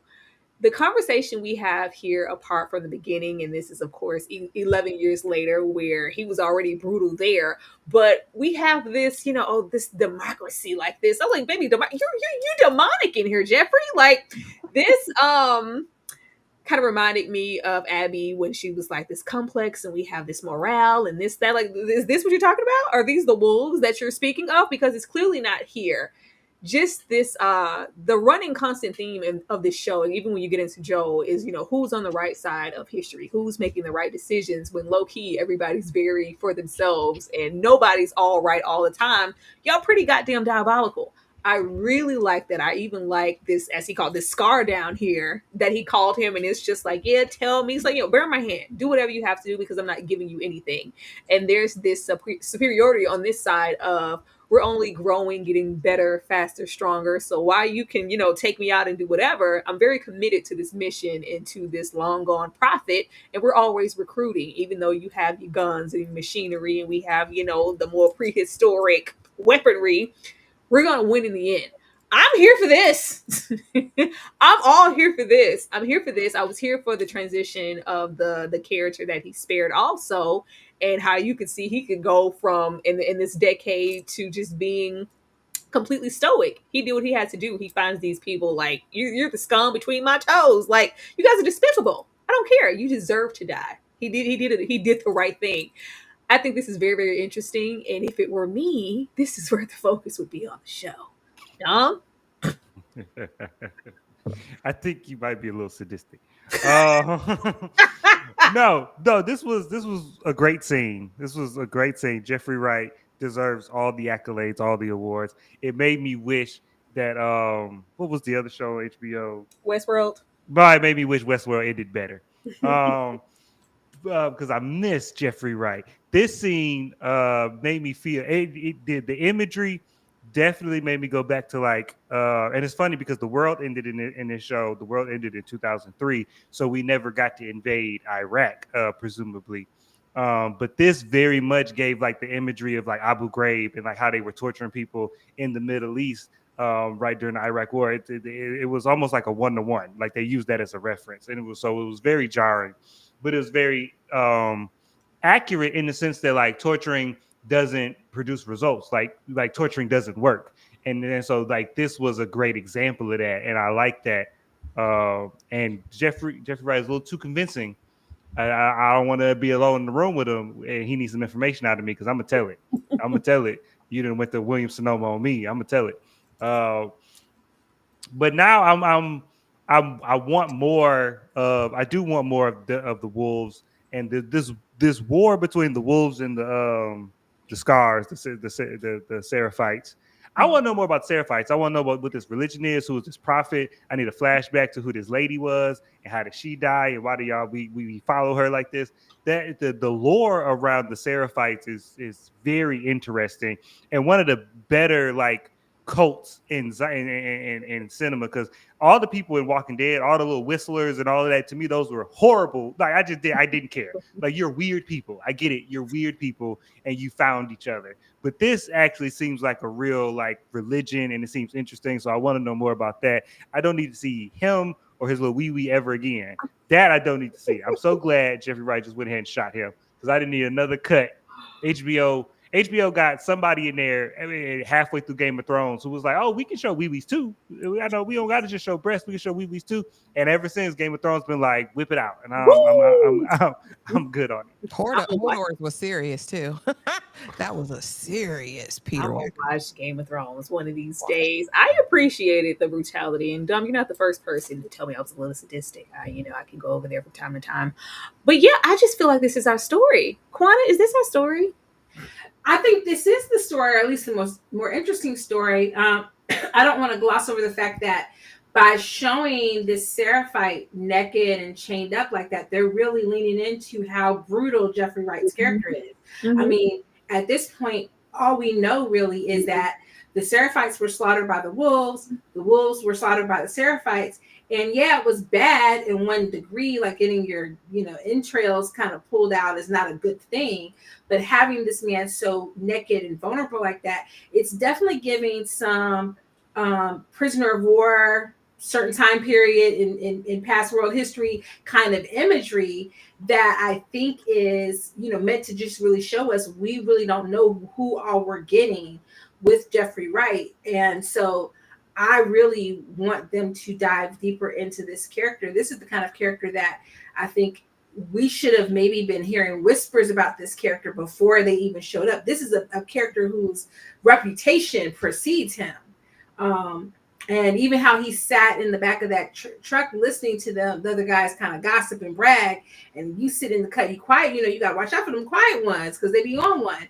But it also was giving me Aunt Lydia and the scene where the other handmaids were punished for June. And so that little part of me was like, okay, Uncle Lydia, I see you. Like what we do with the frying pan on the burner kind of deal. So yeah, I mean, but this is where our story, if they're leaning into zombies bad, humans worse, we need to be spending way more time here. Mm-hmm. They always are. You be in them horror streets, Quana. The humans are always worse than the actual infected. Like, and I love this. You can't give me this and then take me back to My Little Pony in them. Ashley, Jeffrey? Yeah, he was cooking for me, Tyra. Literally. Literally. I like a character who is bound by their convictions, like, and just sees it all the way through. If you're gonna be a villain, be the best damn villain you can be. And I feel like even with him, I feel like there's going to be something about him that can resonate and that we can understand and relate to, even this, because although he's calculated, although this was brutal, this was passionless. This wasn't, I want to do this because I'm bloodthirsty. This was giving, I'm doing this as a means to an end. We need this information. We see a glimpse of, I don't want to call it empathy, but he did save this one young recruit, right? So there's this line, I think, for him that's drawn in the sand. But as far as with Bushman down there, because it was really Bush, we didn't really see a ton of micropene there. It was majority Bush, Tyra, that we saw. But I even in this whole thing, because first of all, teach me about the copper pots, Jeffrey. Like, you were a chef? Like, all right, cook me dinner, take me out for dinner, baby. But no, as we're here, I liked how we're not going to belabor the point. When that man put out his left hand, like after he already did the right, he said, oh yeah, you're not going to tell me anything. You're committed. This is a true believer. This is the end of it. And I also like where we immediately flash to the hallway where this recruit, all these years later, it's like, if he did it, he deserved it. So now he's got his own kind of fan club, or maybe this is a father-son relationship. We could have spent the entire episode here. I want to know about the dynamic of that relationship. Did you take him under your wing? Is he now your operative? Will he do whatever you say? Jeffrey, how are you so calculated? What was this, and what are we aiming for? We know that the Seraphites clearly are organized and have a plan for future attacks. I need more of that. I need more of the leader of the Seraphites. I want to know about this dead prophet, and I want to know who's in command now. But yeah, this was great storytelling. This was great imagery. I agree, Quana. It definitely gave World War II situations that we've seen before in Schindler's List or any of those things. And so definitely it does make you question, is the regime that Isaac is with in the right? You know what I mean? So I like this part. I like this because it has me asking questions and thinking a little bit more. You know, as soon as they shave a head, we go over there to the Lord. Like, I think it was the chain. I think it was everything. It was just the complete state. This was very, very brutal. I just appreciated it. Like, please, can we please go somewhere else? But unfortunately, we can't stay here. We have to go back over here. And this was another issue, of course, I had with the show in general. It's been really predictable lately, and I couldn't say that last season. You know, I couldn't say that at all. I think we knew last episode about this, because, you know, I've learned my lesson. I'm not watching the trailer anymore. But it's like, oh, if she has the gun on her, she has to know why. But I don't believe them for it to be, I'm protecting you with my life. Like, I didn't believe this at all, but we knew it was coming, and we knew, you know, it didn't have as much of an impact as I'm sure that the showrunners wanted it to, because we knew that it was going to happen. We expected this. What I didn't expect was what came directly after this. Okay. As Ashley stated earlier in the live, the aggressive scissoring of it all. God, I was so uncomfortable. And I know that these are grown women. I know that. I just, aesthetically, I was not pleased, and I didn't want to be here. I hate the way it transpired. Even when we're getting into Ellie's character, who in the apocalypse, you know, there aren't a lot of opportunities to have experiences with the opposite sex, let alone actual sex. This is a special moment for Ellie. This is a progression for Ellie. Ellie was the aggressor in this scene. You know, she initiated. It was so, like, get out of there. Get your hand out of there. It was, I was like, I know there was supposed to give, like, it's, it was supposed to give passion. Like, we're finally our true selves. We're finally as vulnerable as we could ever be. This was supposed to be progression from Joel, because that was the only person, and of Tommy, of course, who actually knew that I had immunity. Were we going to talk about it? No, we just kind of glossed over and got here. And it's just like, well, I'm pregnant. We knew that when everybody knew, from the beginning of the monostat that she was pregnant, all the way from the vomiting from the episode before this one. So that wasn't even a surprise. But the abruptness of, I'm immune, I'm pregnant. I was like, oh my girl, please. Oh, Jesus, why? It was an assault on my eyes. It was nothing passionate about it. It wasn't sexy. It wasn't attractive. There was no lust. There's also kind of a lacking in their chemistry to me. I don't believe them. I just really didn't want to be here. And I was upset that they subjected me to it. I was very upset. I was. And then when we actually have the conversation, because we don't talk about the immunity, we instantly go into the pregnancy of it all. First of all, it was the questioning of it, like, so it's Jesse's, right? Or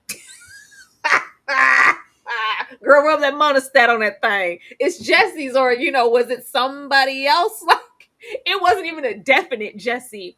We're supposed to have such vulnerability coming off of her to know that with her words, she's not saying it outright, but Dina is basically saying, I'm in this situation or pregnant because I was going to settle with Jesse because at least he's a nice guy. And, my mom said, and I couldn't be this, but now that I know this is an option, I can be who I always wanted to. This is my true self. So everything, that happened before, we're supposed to disregard it, that she said and did with Ellie. Fine. The instant, I'm going to be a daddy? I was like, what? What the hell you mean you're going to be a daddy? What are you talking about? Like, oh, Jesus. I am here for the LGBTQIA representation of it all, but be for real. Be for real. This is where we are. This is the instant outpour when you're pregnant. So it's going to be three of us. I'm going to be a daddy. Like, and what do you want us to do with it for the next few episodes? I hope she loses that baby ASAP. Quana. Listen. As a fully cishet woman, let me just say, I don't mind a good LMNOP moment on a show when it's done well, okay? And when you have someone who looks like Bella Ramsey and they look incredibly young, and there's a way that there's two choices really you can have. You can have the kind of awkward first time where everything is kind of in sepia or in a mystical glow, and you don't really see much, and it's awkward, and there's laughter going on while it's happening, and you kind of know what's happening, but you don't see it. But there's laughter and light because they both know that they don't know what the heck they're doing. There's that moment, and then there's if you have someone who looks like Bella Ramsey, but they're going to go full on stud mode, and they know what they're doing, and they're going to put that stank on it, and it's going to be like, oh, wait a minute, okay? I know that you came, but we're not here. We're not here. So what was the urgency in giving us this moment in that y'all weren't going to abide by the rules of having the 19, 20-year-old doing this scene, and you are abiding by the rules of how you can do this scene? That's the part I just could not wrap my mind around. How you go from she holding up when I promise you I watched the scene 4 times, because I was like, she was holding up the lamp. She put the lamp down. I'm pregnant. Put the lamp down. Now we going in. I was really like, what part of that was like, oh, I better get my chance now. Like before the baby come, I just didn't understand how we went from that to it. It really was not logical. It was like, oh, I better get in there before the baby tear it up. It was passion. This is the part where I'm just really like, people in the writing room, they don't watch TV. They don't watch TV. They don't look at how movies are made, because this was a hot mess. I would have been down for the cute little scissor moment if it was done in a respectful way. Intimacy. Because what I get the feeling is Bella Ramsey is someone who, because of her gender identity, maybe she doesn't want to, or they don't want to do certain things.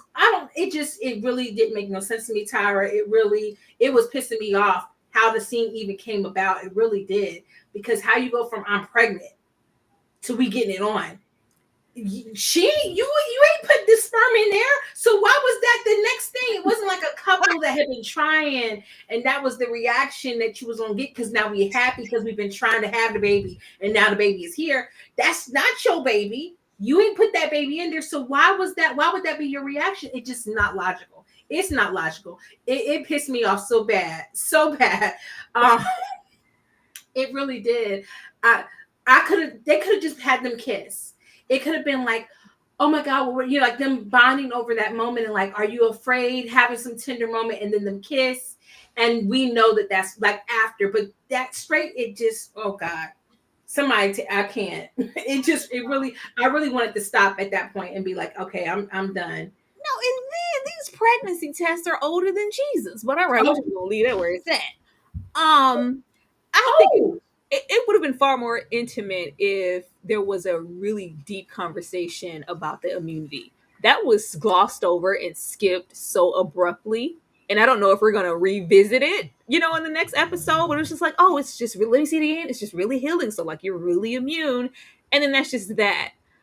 I wasn't here for the aggressiveness of it all. Like the vagina is sensitive. You don't bring your big ashy bareback apocalyptic hand in there and shove it. Like we didn't even undo. There was just it was like there was no intimacy coordinator on set. There was no grace given to the scene. It was just it's like, oh my God, relax. Y'all had time to do everything else. You don't think you're gonna have time to do that again?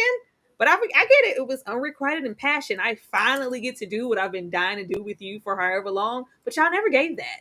Ashley? It was vile. Like a jackhammer. She didn't even unbuckle that young lady's pants. She didn't even talk into the box. She didn't do anything you would think they would be doing. And somebody talked about it, the hygiene. Yeah, you've been writing Shimmer for how long? You guys feel like this is just the right time. The immunity would have been my biggest concern. Not only as far as Dina wanting to know how this works, but then also Ellie, is my secret safe with you? Literally, you kissed me in the mouth, tasted my mouth, and then went back over there to Jesse. You just told me you was back with Jesse. So how far can I trust you, Dina? Like there needed to be conversation around the immunity and what it means and how you can't tell anybody this, because if so, they're going to try to kidnap me, take me, and, do all of these things. And Dom will probably say it's because they're young. They don't know. That's what they were trying to convey with her going in there like a jackhammer, that she was young. It was supposed to give, that teenage, oh, I'm just so happy and horny and whatever. I was disgusted. They looked young. They acted young. The afterglow is stupid. Like, look at Ellie looking like she put in major work. Look at the look on her face. That self-satisfaction, like, I did it. I turned her out. I promise you that Dina is for these streets. That's what I'm saying. This is not Dina's first time. It's who the baby pappy? We don't really know. Is it Jesse's? Is it? The way I feel about it, Dina has been sowing her wild oats all over Jackson. It could be anybody's. It could be the old man. Seth, is that his name? It could be his. It could be the lumberjack. No. Please, Ashley. There's a reason I don't like Dina. It's deep down on the inside of me. I can't shake it. Hated everything about this scene. And then the icing on the cake was, I'm about to be a father. I'm going to take care of you and this baby. I'm going to build us a log cabin. I'm going to go out and chop wood and bring it back, and we'll scissor at night by the fire while you breastfeed. I will feed you beef jerky. I hate it. I hate it. Ashley, I'm going to hang up on you and put you in the back. Can you please? But ditto, absolutely. Ellie took that in like, oh girl, like I'm gonna bring home the bacon fried up in the pan. Like this is like a literal rebirth. Now that I lost Joel, like I have a reason to go on and live. I'm gonna be a daddy. Ellie was fuming and bursting with energy and joy, like she personally laid that seed. And girl, you didn't. Relax. Dom. Yeah. Yo. All right. There's so much. It's so much. So let me start with the part where I agree with, and then we can get into the rest of this, because this y'all making me do a lot of work to fit in this show. But I agree that the idea of immunity is not a concept in this world. And so for me to look at you ready to shoot you, and for you to be faced with the realization that you are immune is such an earth-shattering concept that we got to have a follow-up question. It got to be some investigation. The age be damned. Like I don't, yeah, the age, and I no, because I got 1,000 questions. And as much as Dina talked, I got 1,001 questions. And so the glossing over the immunity thing, I'm sure they're just probably gonna punt that to another episode. But I got it. Yeah, that was weird for me. But let me talk about this the sex scene, because so let me start by saying that there are several narrative reasons for a sex scene or an intimate scene, and sometimes it's to be sexy, right? And sometimes, like, I give you the sex scene in Mr. and Mrs. Smith, the movie. Like after that gunfight, the gunfight was just a metaphor for their intensity with each other, and then that manifests in a sex scene at the end of the gunfight. But that sex scene was supposed to be sexy.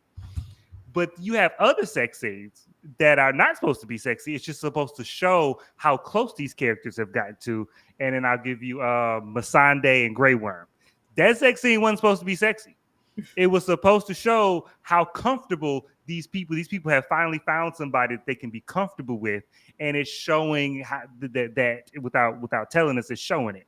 And this scene was supposed to be the latter. Yeah, I think it was, and I think that's why it was so aggressive, because it's like, you find out that I'm immune, you tell me your deepest secret, that you're pregnant, and now we're at a stage with each other where we can be completely honest, we're open to each other, we know everything about each other now.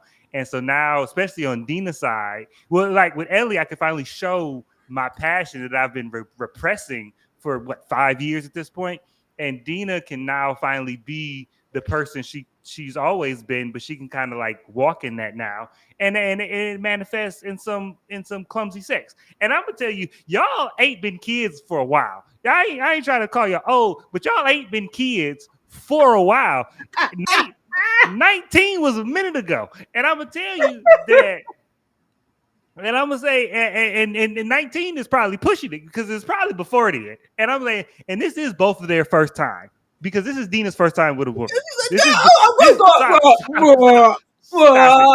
Dina's first time with a woman, and it's Ellie's first time, presumably, period. No. And so Ellie got the lesbian chick, remember? That's right. Yeah.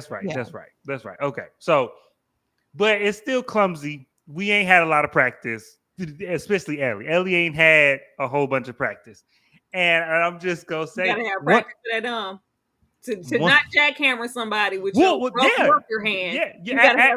I would say, as the only one here doing that type of stuff, it's doing I'm gonna tell you that you don't know how sensitive certain parts of other people's body is until you find out. You mess around and you find out. Coochie. Well, I'm just saying. But if it was a man and it was his first time, and it's like, oh my God, like that's different. You have a vagina. But well, look, in the apocalypse. And look, we gonna keep it PG-13, but how I do me is different than how I'm gonna do you. My tolerance is different than yours, so I don't know. You know what? I'm just saying, I don't know. And I'm excited, and I'm, the hormones and the adrenaline is running, and you might have to tell me like, ooh, stop. You know what I'm saying? You might have to hit me with one of them. Ooh, stop. You gotta hit me with one of them. Sorry, I'm gonna pull back. I will pull back. and I'm gonna ease in. I would let her And make it down. If she, But they tried to film it like it was kind of cute, Dom, but it wasn't cute. They filmed it the wrong way because I was with you when you brought up Masande and Grey Worm. The problem was with that, they casted Jacob Anderson, and that man is an attractive man. Okay, Well, even though he didn't have no peen, he was still a good looking dude. And the lady who played Masande is probably the most attractive person on Game of Thrones. And so yeah, they're still attractive people. But I'm just saying the point, you weren't supposed to be You're right. You weren't supposed to be aroused watching that scene. Like Mr. and Mrs. Smith, you're supposed to want to be in with them when you watching that scene. You're not supposed to be, that's not what you're supposed to be doing when Masande and Grey Worm is bumping slabs. So it's like it's a difference. And I'm like, I think that it was supposed to be, you know, I don't want to say children, but it's young people doing young people stuff. And I think that goes, and again, this is 2000, and the daddy scene. That's the last part. Is I gotta defend the daddy scene because only because this is not 2025 lexicon. This is 2003. This is 2003's version of LBGT2 LMNOP awareness, and in 2001, 2, and 3, the idea of being gay was drawn along gender roles. You know what I'm saying? So if you were a girl and you were gay, you were trying to be a boy. If you were a boy and you were gay, you were trying to be a girl. And so if you are a gay girl and you were not birthing the child, you were just going to raise the child, that's the language you would use. And I ain't got a problem with the daddy of it. My problem is you just got to liking this person yesterday. Now you the pappy? Well, no, she been liking Dina for 5 years. She been liking Dina. Dina just been being the mean girl for this whole time, and now Dina want to act. Girl. That's what we calling them now. I'm just saying she was acting like we just laid here. You told me that you knew I liked you and you knew how bad I liked you, but you over here hugging me and playing around with me, knowing that I want the draws. You know I want the draws, and you over here whispering in my ear and playing around with my feelings. So yeah, you was being a mean girl. I don't care how many, if I'm a lesbian and how many coochies I aggressively rub. If you roll up on me and say you with child, my initial response is not gonna be, I'm the pappy. We're just trying to, like, there has been a lack of intimacy, a lack of closeness, a lack of chemistry with them since this show started. So you're not gonna sell that to me. Well, that was like, because I guess that was a teenage. Did you ever watch the show My Secret Life of the American Teenager? The show that Shailene Woodley, with the boyfriend on that show was just like that. He was like, oh, as soon as she was pregnant, he was like, oh yeah, this ain't my kid, but I'm gonna be the boyfriend. We gonna get married. I'm gonna be the daddy. And it's like, calm down. You 17. Calm down. I'm gonna get a car. I'm gonna get a job. We gonna move out. Hey, ease. You excited? You excited? I'm gonna let it go down. I can't wait till we abort this mission and this whole notion is stomped out. Get this out of here. We don't need this. Ain't no room. The initial thought, logical. Tina, we were in the regular world. In the apocalypse, how are we gonna survive? What does that mean for a baby? Immediately take your ass back to Jackson. We have to how are we going to fend for a baby? How are you there? The same way she didn't inquire about that immunity is the same way she didn't inquire about that pregnancy. It was just instant acceptance and aggressive thrust. Just leave the scene. I didn't like any of this. I didn't like any of it. And if you got to mansplain it that hard, Dom, you secretly didn't like it either. But we end off, where we did get a little bit of, I guess what would be considered a normal response, because we have this radio left from the wolves, and we overhear the name Nola, and that's the crew that came in there along with Abby and took out Joel. So we have a clue now as far as the direction that we need to go in. But before we get into anything, I think you should go back. I think you should, something logical. And of course, Dina says, well, no, we're in this together. And we could, for lack of a better word, have Ellie, stand up and I'm going to protect Dina. in our baby. Jesus, God. I just, the quicker we get back to Jeffrey Wright, the better. That's all I'm gonna say to this. I've shared my opinion on these two enough. I don't ever have to see them again. If the bridge underneath them fell and we didn't hear from them anymore, I wouldn't give two boos about it. Quana? Listen, first of all, y'all just this scene bothered me for a couple of reasons. One, when they heard on the radio, okay, we got some information, which I got excited about because I think we're going to get my girl Tati again. And I like Tati, so I'm excited about that. But then they left the bags downstairs.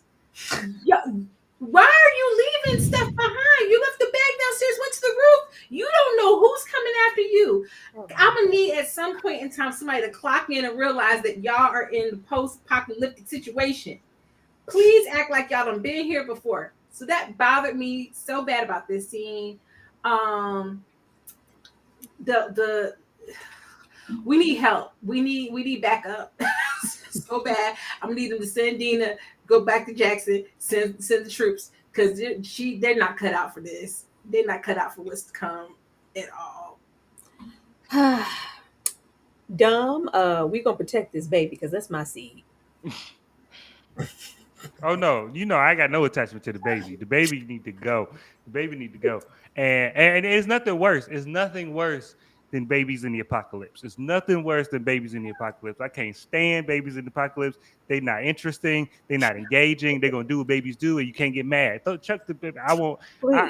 Whoever kicked Ellie when Joel died. Manny, I hear on my radar, Manny. Yeah, I need to call Manny, have him put some steel-toe boots on, and go to work. Like he need to put his cape on because I need to come save this show and kick Dean in the stomach. But to me, I like this, and I'm gonna say that this is just my personal thing in the sense of like Dina going with her and not going back to Jackson.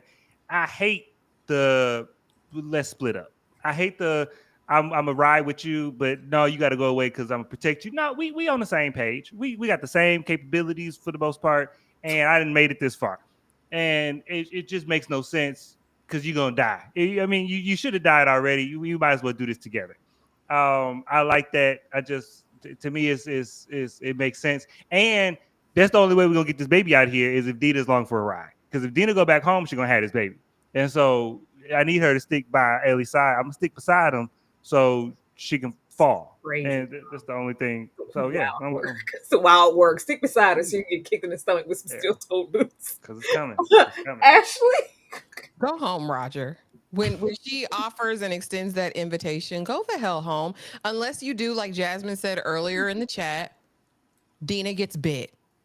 Has the baby instantly, just like Ellie was born. Then we donate the baby for research because the baby's not going to either. And then we get the cure for the virus. I think that's how we do this. But I mean, finding a radio, Dom, seriously, it's like the shock and awe on your face. It's crazy. You want to cut the baby up. Y'all looking at me crazy because I want her to get kicked in the stomach, but y'all gonna cut the baby in the quarters. Saying, if it's gonna happen anyway, you know what I mean. Might as well be for a purpose. We don't have anything to feed the baby. How's the baby gonna make it? You know, it's what happens. It's post-apocalyptic, situation. But no, again.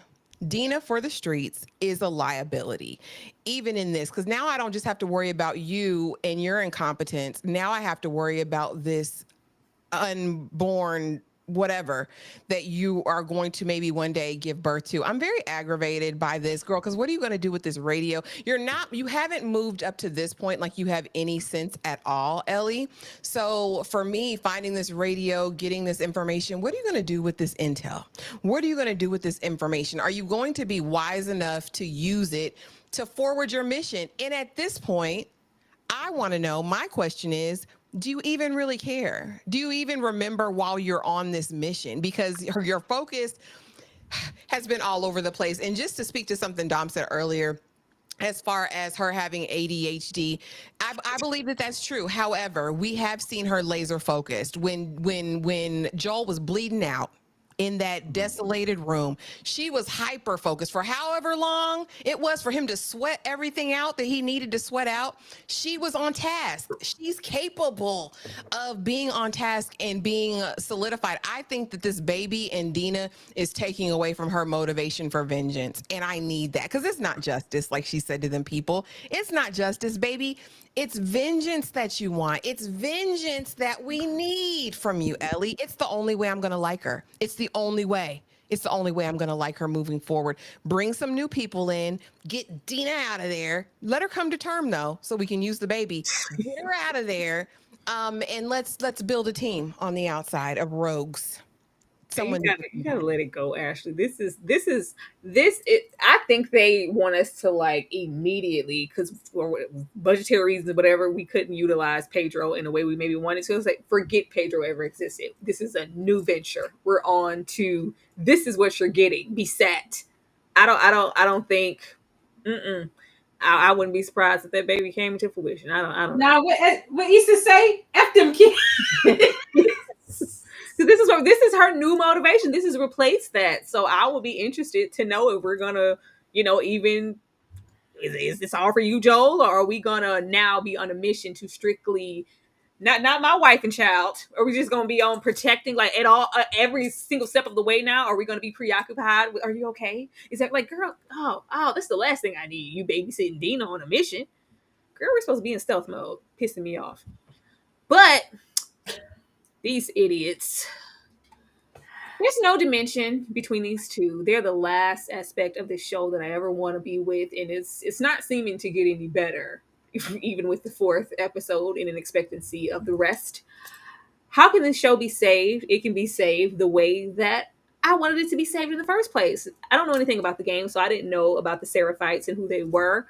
But if it's not going to be them, they need to team up with somebody.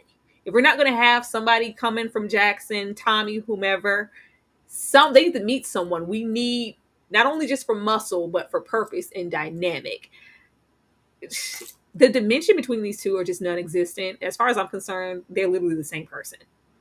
It's like two dummies leading each other through the forest. And I'm not interested. I need somebody there. I don't care if they meet a woman, a man, a team of people. Meet somebody and introduce some additional characters before the series ends. Because if it ends on this note and I'm with these knuckleheads, I'm really disinterested. Ashley, how can I save the show? Or can it be saved? Focus on Isaac. Let's go over there with Isaac. I'm actually now more intrigued with the dynamic between these two warring factions. That's what I care about right now.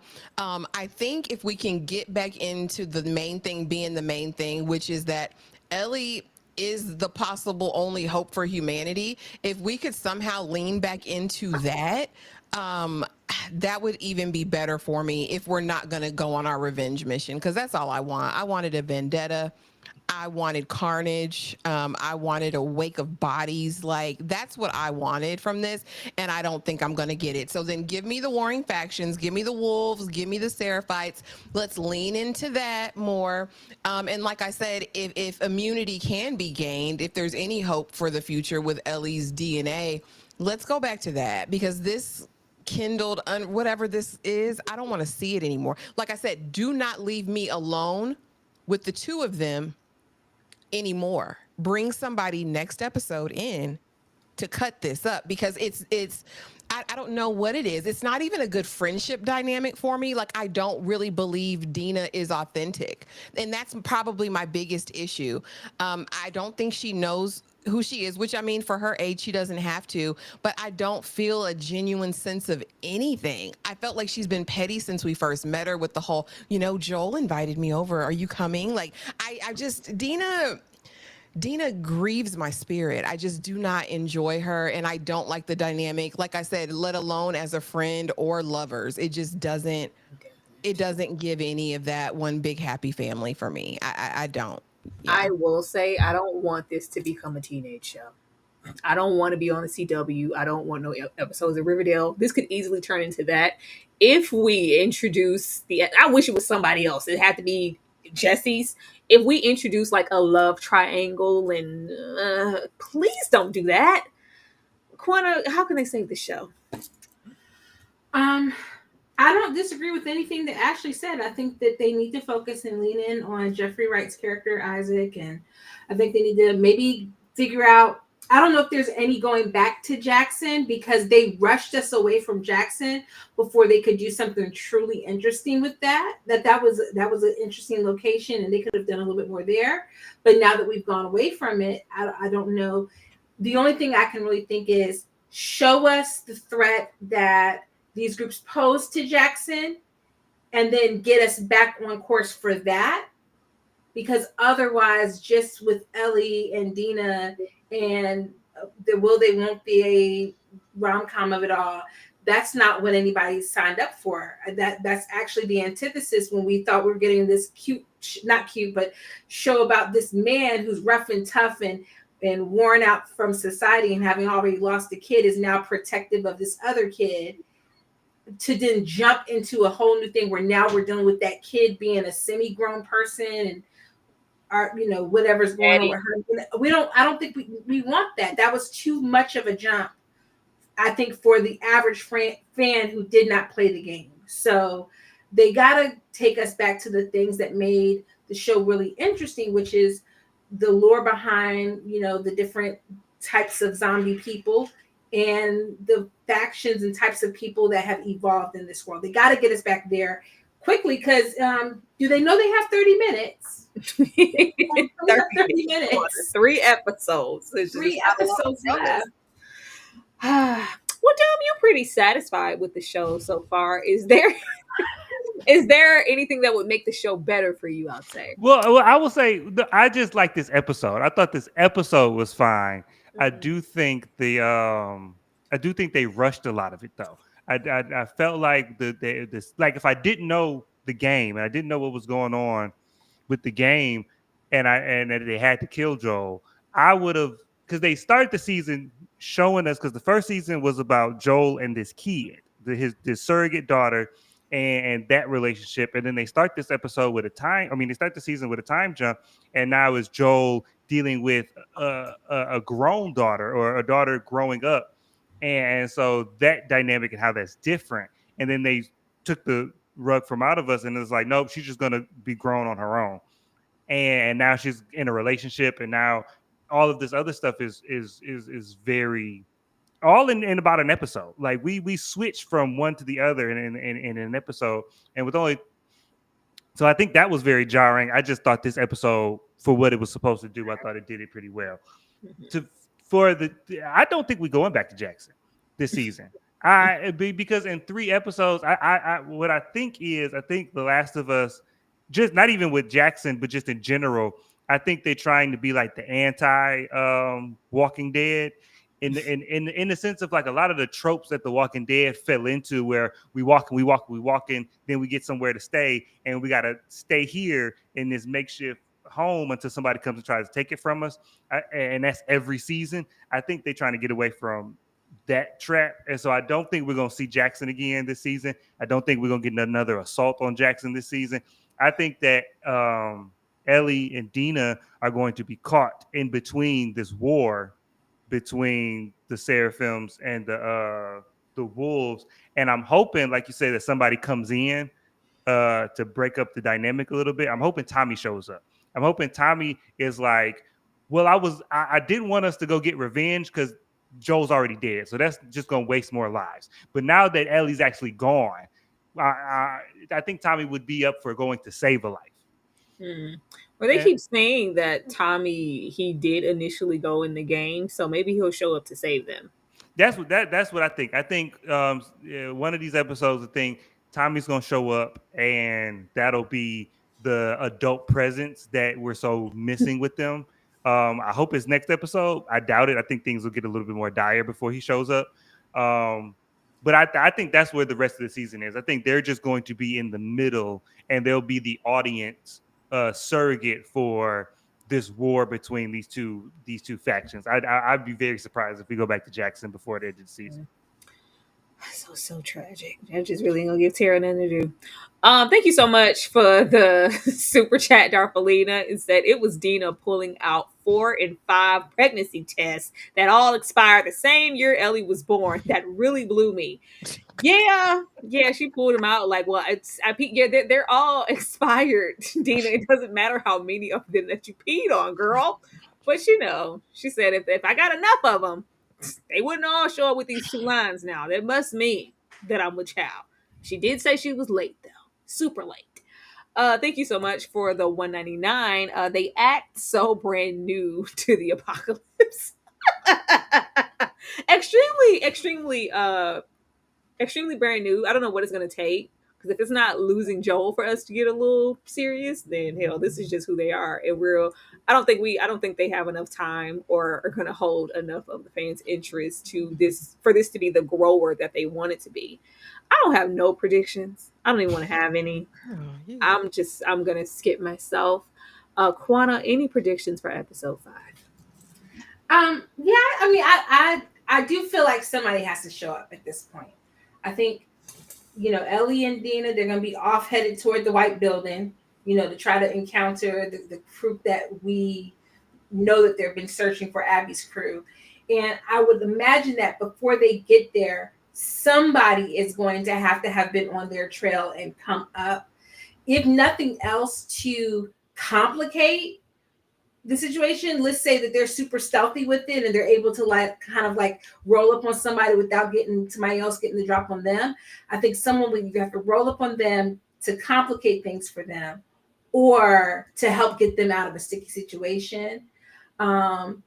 Maybe, hopefully, prayerfully, it would be Tommy. I think I could see it being Seth. Just because we had that moment with him, and why have that character if you don't use him? Or it could be Jesse, and they want this to be the CW, and it could be Jesse. And it could be Jesse. But if Jesse don't come with one of them, if he don't come with a real grown up, I'm gonna be a real grown up to show up and help manage the class, please. Okay. Which one is because I get confused with the young men on the show, because they all are the same to me. Which in the beginning of the episode, when Tommy was chopping wood and the dude with the too small t-shirt came and was like, actually, I'm gonna chop the wood because I'm young and strong. Which one was that? Chop the wood. Yeah, Tommy was chopping wood because they was putting Jackson back together, and Tommy was chopping wood, and then it was like another person who was like, actually, I'll chop the wood. That was Jesse. It's Jesse. That was Jesse. Okay. Yeah. Okay, yeah. He the one, I think. Yeah. If Tommy don't show up, him. That's what I think he goes to. Because he's supposed to be taking over Jackson. He next in line. Yeah. Him. That's who I wanted to go with her instead of Dina. Man, I mean, yeah. Because he's capable. Yeah, very much so. And he has common sense. Mm-hmm. He would have knew to put Shimmer up before we went in the middle of the damn city. But we don't know. I feel like we don't know him yet, though. So I need him to come with somebody we know a little bit more. Yeah. I just don't. Because if he showed by himself, it's going to be a CW show. Yeah, it's going to be, I'm pregnant. Well, it's my baby. Yeah. I don't want that at all. Actually, any predictions? Girl, no. I just hope we get more Isaac. That's all I hope. I can't. I don't know what these people are going to pull out their bag for this. I hope it's good. I just let it be better for me, please.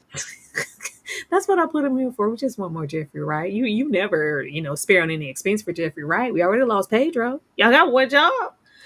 But y'all, that was very interesting, and the conversation I needed to happen. That was episode 4. It's a good ass time, okay? I appreciate everybody who was here tonight. And if you did, you definitely need to go support every single person here on this panel. Ladies first, Quana, I'm going to come to you. Let the people know what you have going on your channel. Well, over here, I'm covering The Handmaid's Tale, and we are steadily getting closer to the end of that series as well. All of these shows got 30 minutes to come on and bring it on in the house. And sometime soon, I'll be having a drop on Thunderbolts, so we'll be doing that as well. Yeah, good times. I'm interested to hear that. I heard good things about Thunderbolt. Main man Dom, finding inspiration where there should be none. Dom, what do you got coming up on your channel?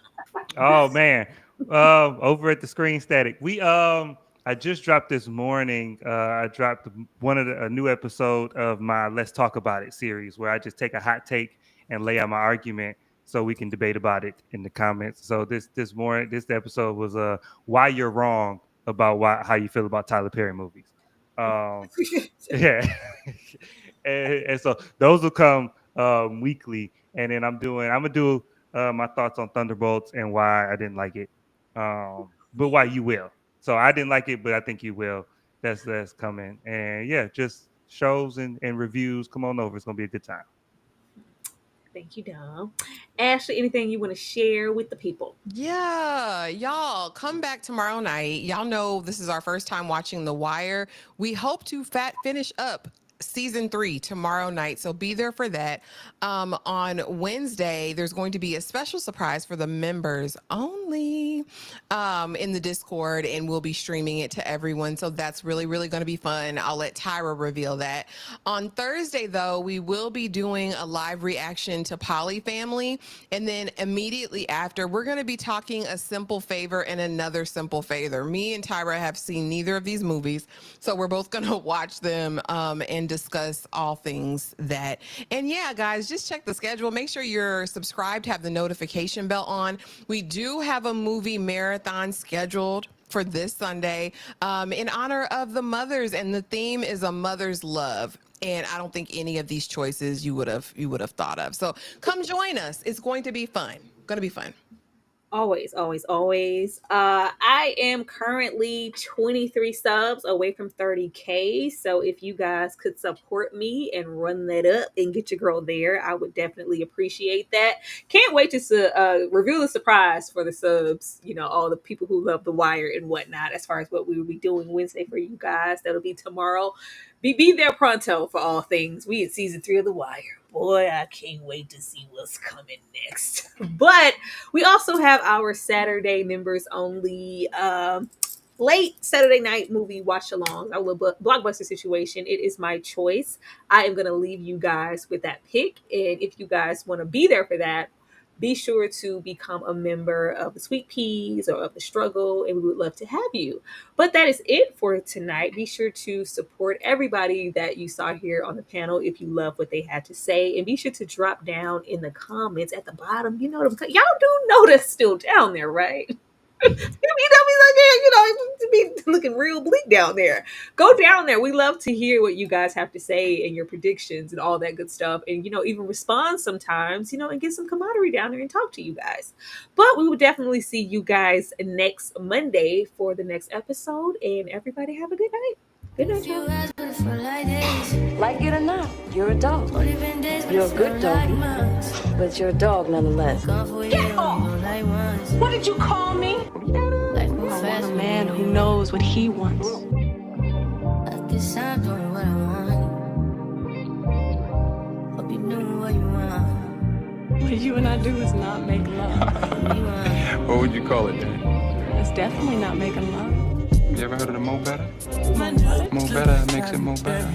What about the others? I like her too. I like women. My old is fun like Jackie Brown. You, buddy.